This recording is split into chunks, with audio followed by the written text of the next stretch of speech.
And let's go ahead and see if we've got Bob can hear us. Bob, I think we've got you. We've got the audio part. We just don't have the video part, but can you hear us? Yeah, I can hear you. Can you hear me?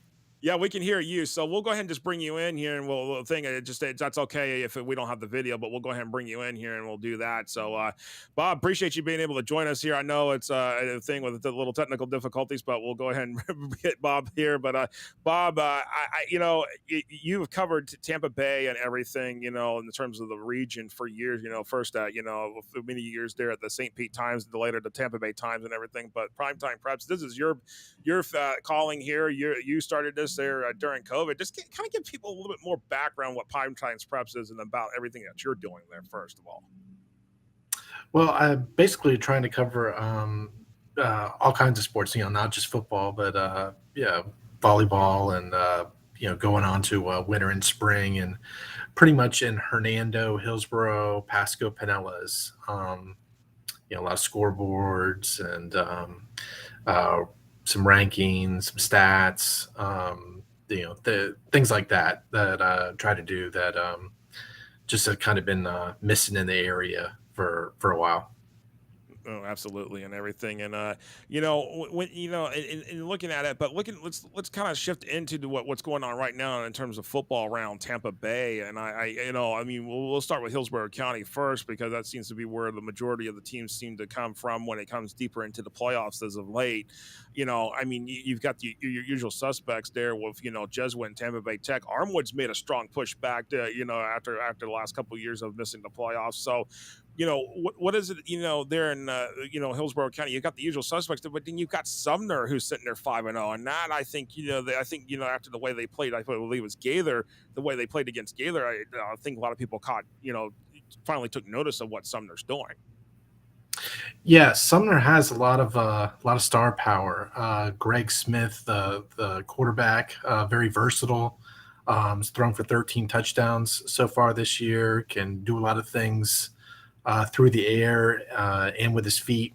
They've got a terrific receiver in Tyler Williams, a great offensive line, and really solid defense. It's kind of all come together, and there's a little bit of motivation there because last year they had to forfeit quite a bit of games, and so I think there was just some motivation there to show that hey, we are for real.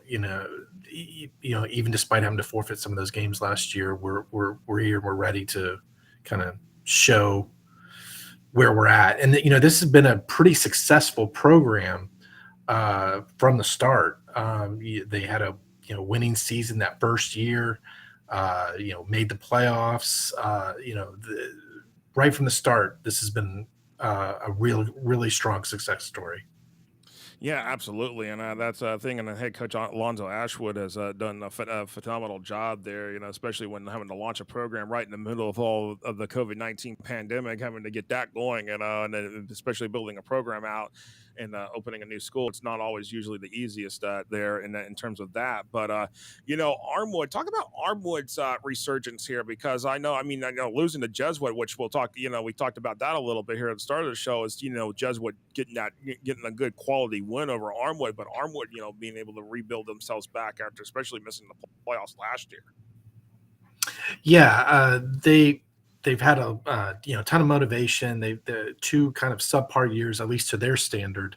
The key for them was great offensive line, being able to run the ball. With a great running back in Gerard Pringle. It's a new quarterback. I think that's kind of helped in that it's a sophomore, Rise Brush, but he's been very careful with the football as well. I believe it's only one interception on the year so far. So being able to play mistake-free football on offense and doing getting back to that form of what they've always been, kind of their trademark has always been defense, and getting back to that as well. Obviously a hiccup with Jesuit this past week. I think with Jesuit in that win, the big thing in that is that they were able to run the ball. They weren't able to do that in those first three games. They only had 84 yards rushing combined as a team in those first three games. Last week against Armwood, 111.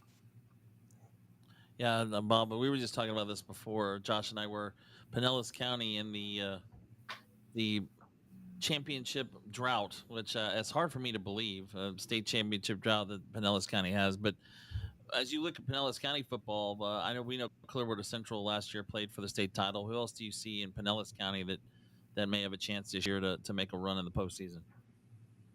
Well, really, everything's kind of set up, by your region, really. Mm. And so this game that CCC is going to have Friday night against Carrollwood Day is going to be huge in that regard, because what you don't want is to have the fourth seed in the region and have to play Chaminade in the semifinals and not get a chance to at least go to that title game. And I think that game is going to play a big role in that, determining where that seed might be. You obviously want to be like the second or third seed in that so you can avoid Chaminade in the semifinals. For CCC, plenty of motivation to get back to that game to try to have another shot at Chaminade. Obviously this is going to be the first step against Carrollwood. The big thing is running the football. In the two victories against Carrollwood Day last year, first one, CCC was able to run for 331 yards. Carrollwood Day, 71. Rematch in the playoffs, CCC was able to run for 204. Carrollwood, 93. I believe it's going to probably be the same game plan, same mindset. The big key for Carrollwood Day is can you stop the run? As far as like any other team in Pinellas, Largo, just because of the region, I think they have a chance to possibly play Jesuit again in the region final. And a lot more confidence, I think, this year because of they were able to hang with them at least for a little while in that game last year. Very good defense led by Darius Hayes, and offense is pretty strong too with Jeremy Thomas at quarterback and Malachi Peterson at running back.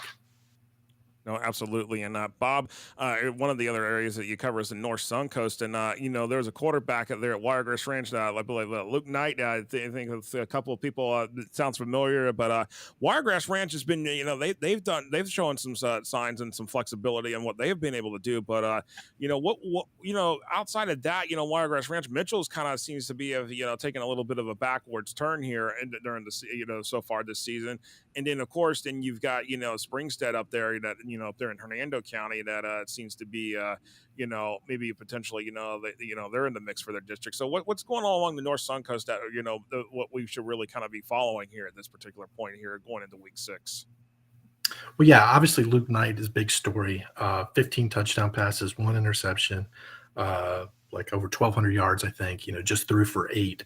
Really, Pasco County has been, before you think of it like, kind of like 3 yards cloud of dust, but now it's become like an air show, there. He's thrown for 8 touchdowns. Last week, Zephyr Hills Christian, Parker Stinkhorn threw for 7 touchdowns. And a couple of other quarterbacks threw for 7 or 8 touchdowns last year in either the playoffs or the regular season. So the passing game is really kind of taken off, in Pasco County. Zephyr Hills is another great team. They've played Lake Wales a couple of times, twice last year, this year in the season opener. Hasn't gone their way, but they've hoping obviously to see them again, at some point and maybe get a shot at taking the next step and getting to the state semifinals. Springstead, they actually play Wiregrass Ranch. Is going to be obviously a great game. Springstead, they had to replace their quarterback from last year, so that was a big key. But they're relying a lot on the ground game. Connor Macasio running the ball and done pretty well, so far this year. No, absolutely, and of course that sounds like there's a lot going on there and everything. But you know, at the end of the day, when we look at everything that's happening here, I think the biggest thing is that a lot of people were like just mesmerized by the whole with the playoff rankings, and I think we have to remind people, that came out the day by the FHA, those playoff rankings, that this is not the final result. I mean, yes, this would be what if the season ended today. So, what are your initial thoughts on the whole what we saw today? Because I know that there's always going to be something wonky when it comes to the playoff rankings when they first come out. Well, one thing, I mean, people will see, Lakewood, say Lakewood, in there as far as the ranking, but they played a great schedule. And one key thing to note, with Lakewood, even though they struggled in these first couple of games, the offense, they graduated quite a bit from last year. Calandre is obviously playing at Virginia as a freshman. Their quarterback lost both running backs from last year, receiving core as well.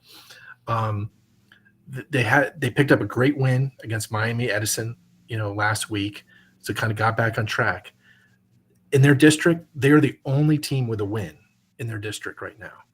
Um, Gibbs is winless. Bogosiega is winless. They play Bogey this week. They play Gibbs soon. They're probably going to win. At least they got a very good shot at winning the district title again. And those games are going to come in handy, once you get to the playoffs. No, absolutely, and that's a big thing right there. Is when they get in the playoffs and the big wins. That's the most important thing, and everything and all that. And Marty, you got anything else to ask Bob? No.